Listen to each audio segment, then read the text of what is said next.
Hey, Caleb Craft here with another real quick mod for the controller project. It's an Xbox 360 mod for people with physical disabilities.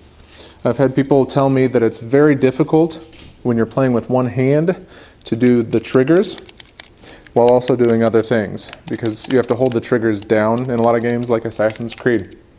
So I'm going to show you real quick how simple it is to fix that so that the trigger can be moved to one position and left there. To make it easier for one-handed use. Let's get started. Okay, you got to start by opening up the controller. They use a T8 Torx. See if you can see that. T8. They're dirt cheap online. You can get them on Amazon. I got mine from the iFixit toolkit, which is very helpful.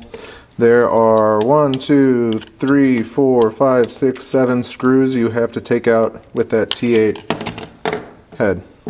Here's a controller. I've already taken those out, so you don't have to watch that. Here's what's inside a standard Xbox 360 controller. Here are your triggers. You can see how they work. This is the actual bit that does the input. Everything else is just the supporting structure. And what we're doing today is we're removing the springs. It's kind of hard to see that spring, but if you look inside there, you might see a spring. So, I'll show you how to remove them. Take a screwdriver or tweezers or something and push this arm to the side. This isn't even absolutely completely necessary, but I like to do it because it helps make it easier to move stuff around.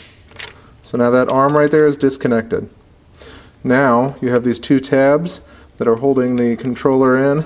Just push them to the side and pop that sucker, that trigger piece forward. You can use a screwdriver or anything to pop those to the side. If you push it forward, the spring will likely shoot out like it just did. I don't know if you saw that spring shoot out. We'll do it to the other side here. Keep your eye on it. Just pop that arm out of the way,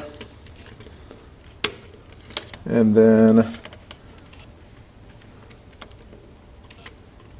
use something to get these tabs out of your way. It's kind of hard to do both tabs at the same time.